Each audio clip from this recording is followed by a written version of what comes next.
Hello friends, welcome back to our channel. Friends, આજે આપણો જે વિષય છે ભારતીય કરારના કાયદામાંથી વિષય છે. ભારતીય કરારના કાયદાની કલમ નંબર 13 જે છે બહુ જ ઇમ્પોર્ટન્ટ સેક્શન છે અને આ કલમ નંબર 13 વિશે આજે હું ચર્ચા કરવાનો છું.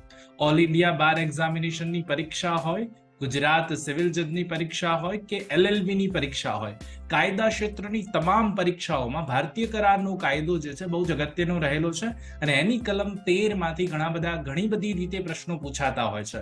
તો આજે આપણે આ કલમ 13 વિશે સમજવાના છે બહુ જ ડિટેલમાં. જે પણ કોઈ સ્ટુડન્ટ્સ આજે અમારી ચેનલ પર નવા હો, પ્લીઝ ચેનલને સબસ્ક્રાઇબ કરી લો, બેલ નોટિફિકેશન આઇકોનને ઓન કરી લેજો જેથી આવનારા તમામ વિડીયોઝના નોટિફિકેશન આપ સૌને સૌથી પહેલા મળી જાય. તો ફ્રેન્ડ્સ, બિલકુલ સમયને નહીં બગાડીએ, સ્ટાર્ટ કરીશું.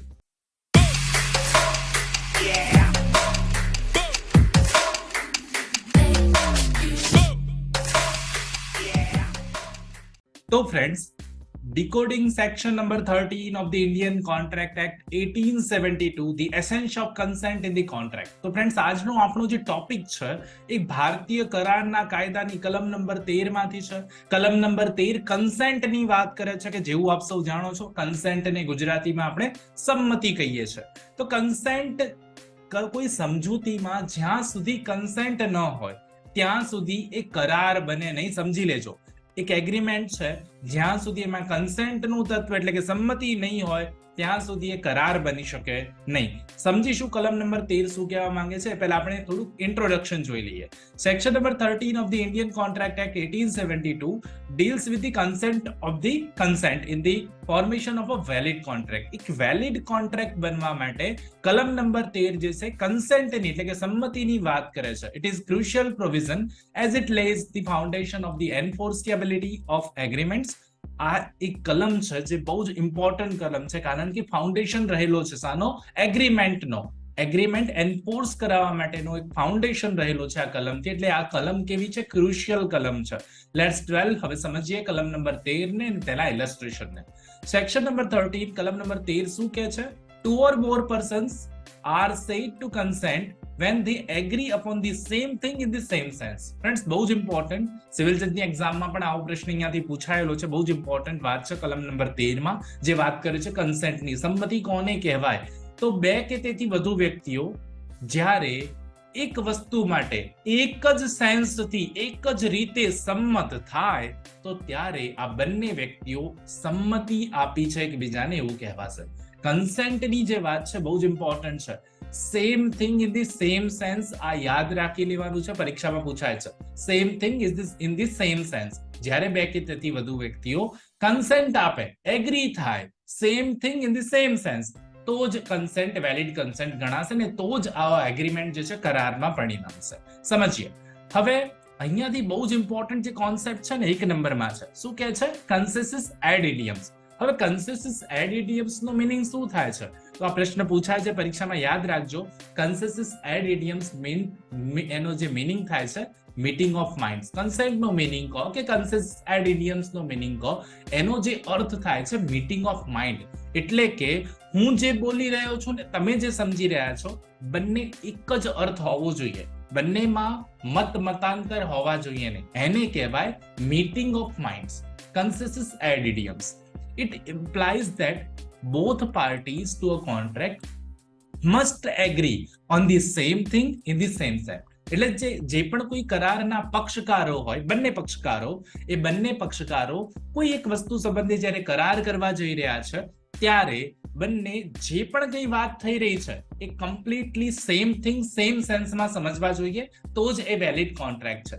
If there is no mutual agreement, જો બંનેને મ્યુચ્યુઅલ એગ્રીમેન્ટ ન હોય, there is no valid contract, તો એ વેલિડ કોન્ટ્રાક્ટ બને નહીં. મોસ્ટ ઇમ્પોર્ટન્ટ એક એક્ઝામ્પલ થી સમજાવીશ.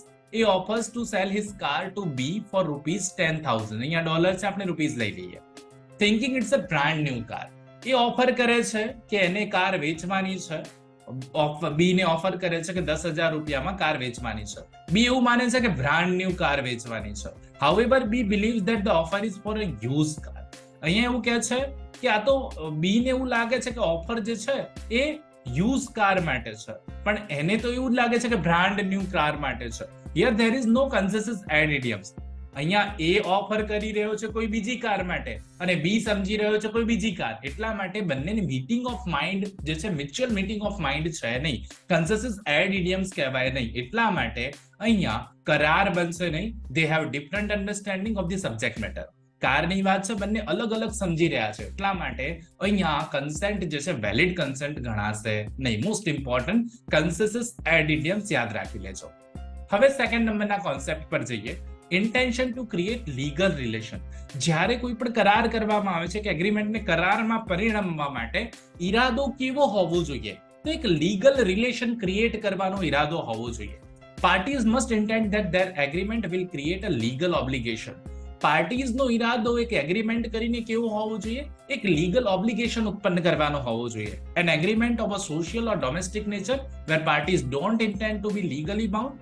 કોઈ સોશિયલ તમે નેચરનો કોઈ પણ તમે બાઉન્ડ કરો છો, કોઈ એગ્રીમેન્ટ કરો છો, અથવા તો કોઈ ડોમેસ્ટિક એગ્રીમેન્ટ કરો છો કે જેનાથી લીગલી તમે બંધાતા નથી, તો એ વેલિડ કોન્ટ્રાક્ટ ગણાય નહીં. દાખલા તરીકે A and B agree to meet every weekend for a game of tennis.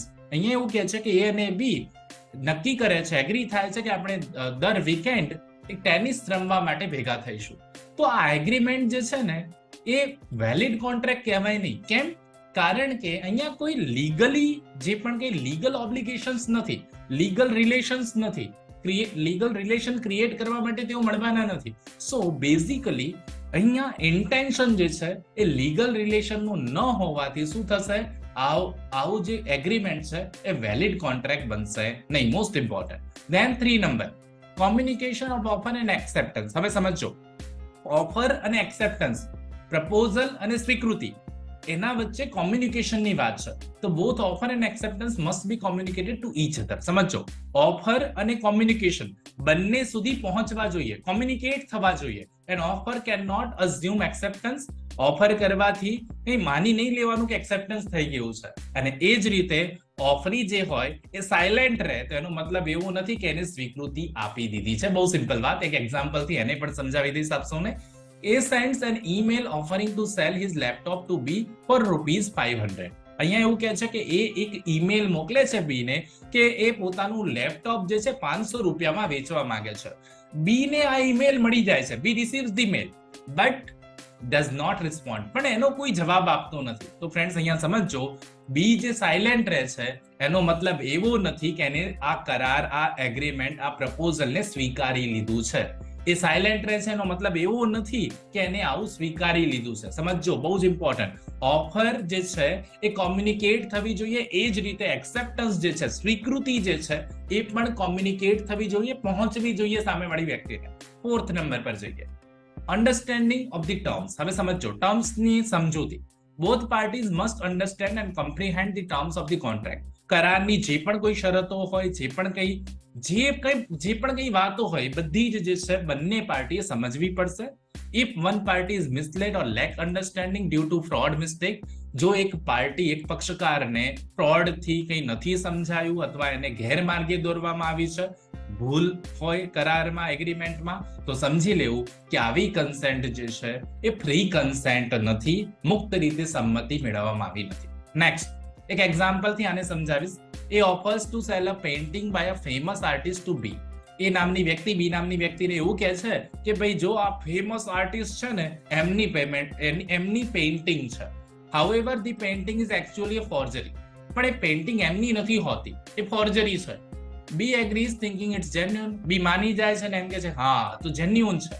Is misrepresentation affects B's understanding to theta. અહીંયા શું કરે છે, આ મિસરિપ્રેઝન્ટેશન કરવામાં આવ્યું છે ને એટલા માટે બી ની અન્ડરસ્ટેન્ડિંગ અહીંયા છે નહીં. એ તો એવું જ માને છે કે જેન્યુઅન છે, પણ એ ફ્રોડ છે. Friends clear? તો બહુ જ ઇમ્પોર્ટન્ટ. 5 નંબરમાં ફ્રી કન્સેન્ટ. કન્સેન્ટની જ્યારે આપણે વાત કરી રહ્યા છે, એ કન્સેન્ટ કેવી હોવી જોઈએ, તો ફ્રી કન્સેન્ટ હોવી જોઈએ. આ consent must be free from coercion, undue influence, fraud, misrepresentation and mistake. 5 તત્વોથી મુક્ત હોવી જોઈએ સંમતિ. કોઅર્ઝન થી મુક્ત હોવી જોઈએ, undue influence ન હોવું જોઈએ, ફ્રોડ ન હોવું જોઈએ, ગેરરજૂઆત, મિસરિપ્રેઝન્ટેશન ન હોવી જોઈએ કે મિસ્ટેક ન હોવી જોઈએ. If consent is obtained through any of these means, જો consent coercion, undue influence, fraud, misrepresentation કે mistake થી મેળવવામાં આવી હોય તો આવો કોન્ટ્રાક્ટ વોઇડેબલ બની જાય છે. યાદ રાખજો, મોસ્ટ ઇમ્પોર્ટન્ટ અહીંયાથી પણ પ્રશ્ન પૂછાય છે કે જો આ રીતે કોઈ કન્સેન્ટ મેળવવામાં આવી હોય કરારમાં તો કરાર કેવો બની જાય? The contract is voidable. Voidable must be answer. હવે એક્ઝામ્પલ સમજો. A threatens to harm B if B doesn't sign a contract to sell his property to A at a significantly lower price. અહીંયા એ નામની વ્યક્તિ ધમકી આપે છે બી ને કે ભાઈ મને આટલા ઓછી રકમ આપું છું તને તું મને પ્રોપર્ટી વેચી દે તારી, એવી ધમકી આપે છે. threatens. B signs the contract under duress making the contract voidable. અહીંયા એ બીક ના માર્યું સાઇન કરી દે છે ફ્રેન્ડ્સ. તો આ કરાર જે છે ને એ વોઇડેબલ કરાર કહેવાય. આ કરારને વોઇડ પણ બનાવી શકાય ને વેલિડ પણ રાખી શકાય. વોઇડેબલ કરાર બની જશે. તો આ થઈ વાત ઓવરઓલ કન્સેન્ટની. સેક્શન નંબર 13 કન્સેન્ટ વિશેની વાત કરે છે.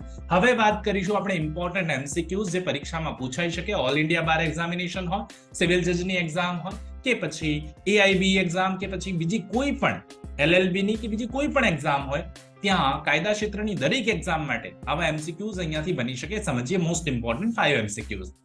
પહેલો એમસીક્યુ છે, what does consistent ad idioms means in the context of section number 13? section number 13 માં જે પ્રમાણે consistent ad idioms વર્ડ આપેલો છે એનો મીનિંગ શું થશે? ઓપ્શન્સ આપને આપું છું. consistent agreement, meeting of the minds, written consent કે legal consideration. તો ફ્રેન્ડ્સ આપનો આન્સર શું હોય? અહીંયા બહુ સિમ્પલ વાત મેં પહેલા જ વાત કરી દીધી હતી. અહીંયાથી સાચો જવાબ બની જશે meeting of minds. B will be correct answer. Meeting of mind, આપના માઇન્ડમાં પણ મીટિંગ ઓફ માઇન્ડ આવ્યું હોય તો આ આપનો કોન્સેપ્ટ ક્લિયર છે એવું સમજી લેવાનું. Question number 2, which factor is essential for the formation of a valid contract under section 30? નીચેનામાંથી કયું ફોર્મેશન વેલિડ ગણાશે સેક્શન નંબર 13 મુજબ? Oral agreement, intention to create social relation, intention to create legal relation, intention to create formal relation. તો friends આપણે વાત કરી બહુ જ ઇમ્પોર્ટન્ટ. શું આવશે આનો આન્સર? આનો આન્સર બની જશે C, intention to create legal relation. Legal relation create કરવાનો ઇન્ટેન્શન હોવો જોઈએ જે આપણે સમજ્યા.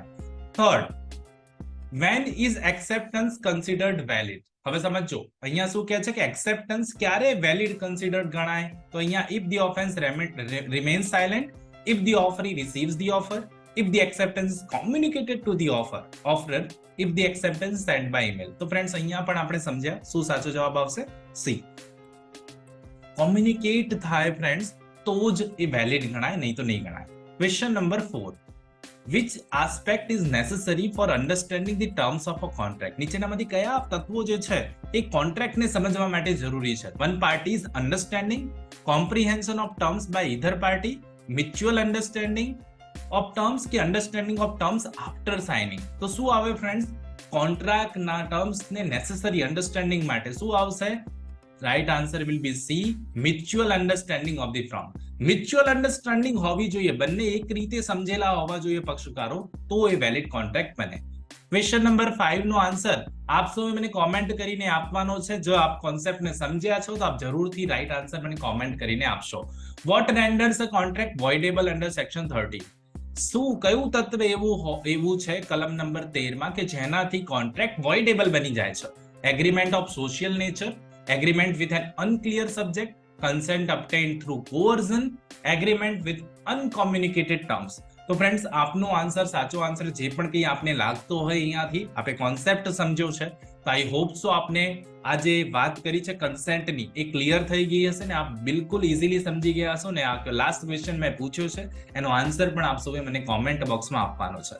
તો ફ્રેન્ડ્સ જો આપને આ વિડીયો સારો લાગ્યો હોય તો લાઈક જરૂરથી કરી દેજો. ચેનલ પર નવા હો તો પ્લીઝ ચેનલને સબસ્ક્રાઇબ કરીને બેલ નોટિફિકેશન આઇકોન દબાવી દેજો જેથી ઘણા બધા વિડીયો આવવાના છે હવે આપ સૌ માટે, આપ સૌને સૌથી પહેલા નોટિફિકેશન મળી જાય. તો ફ્રેન્ડ્સ પ્લીઝ શેર પણ કરજો આપના મિત્રો સાથે, લાઈક કરવાનું તો બિલકુલ ના ભૂલતા. મળીએ નેક્સ્ટ વિડીયોમાં, ત્યાં સુધી જોતા રહો મારી ચેનલ રિયલ એજ્યુકેશન કેચેટ. ખૂબ ખૂબ ધન્યવાદ, ખૂબ ખૂબ આભાર.